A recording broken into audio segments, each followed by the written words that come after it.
फरीदाबाद की जिला जेल एक बार फिर से सुर्खियों में है। जी हाँ, एक बार फिर से यहाँ मर्डर हुआ है।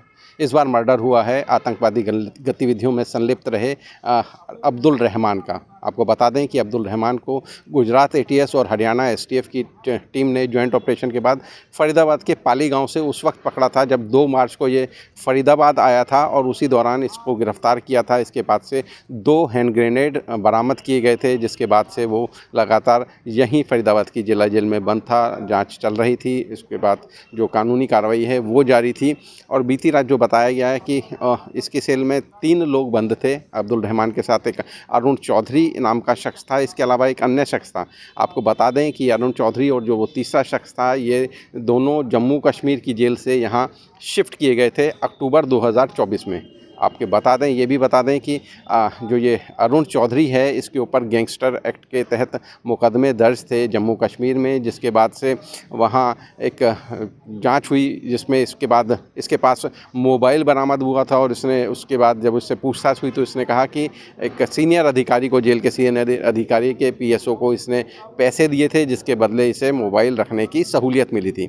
इसके बाद जब ये मामला सामने आया तो इसे जम्मू कश्मीर की जेल से फरीदाबाद की इसी जेल में शिफ्ट कर दिया था अरुण चौधरी और उस तीसरे शख्स को। हालांकि उसका नाम सामने अभी तक नहीं आया। और बीती रात करीब 2 बजे की घटना बताई जा रही है जब अब्दुल रहमान का मर्डर हुआ। हालांकि ये लंबे समय से तीनों इसी सेल में बंद थे। और जो मर्डर की जो कारण बताया जा रहा है कि एक बड़े पत्थर से इसके सिर पर वार किए गए। अब यहाँ सबसे बड़ा सवाल एक बार फिर से पैदा होता है कि जब एक गैंगस्टर एक्ट में मुकदमा में वांछित मुकदमे में जो आरोपी है अरुण चौधरी, इसके अलावा एक अन्य शख्स पर मुकदमा है आतंकवादी गतिविधियों में संलिप्त होने का, और तीसरा भी शख्स जो है उस पर भी इसी तरह का मुकदमा है। तो जब इतने संगीन आरोपी एक जेल में बंद है, तो एक सेल में बंद हैं, तो उनके सुरक्षा को किस तरह से ध्यान नहीं रखा गया, किस तरह से वो बड़ा पत्थर इनके सेल में पहुंचा जहां अब्दुल रहमान की हत्या की गई।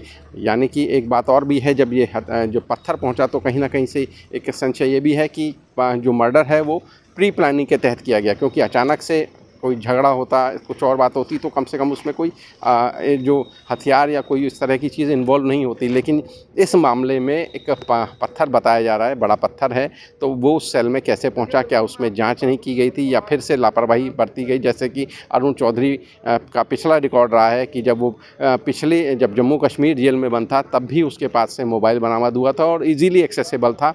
तो क्या उसने इस बार भी इसी तरह की कुछ प्लानिंग की थी जिसके चलते अब्दुल रहमान की हत्या हो सके। अब अब्दुल रहमान के बारे में बताते हैं कि अब्दुल रहमान अयोध्या के मिल्कीपुर का रहने वाला था और 20 साल इसकी उम्र थी। और जो ISIS का ये बताया जाता है सक्रिय सदस्य था।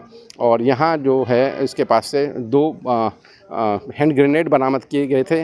ये भी बताया गया कि इसकी बम से दहलाने की अयोध्या को साजिश थी, लेकिन उससे पहले ही इसको गिरफ्तार कर लिया गया।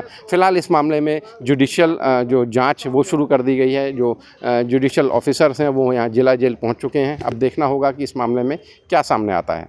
सचिन गौड़, फरीदाबाद।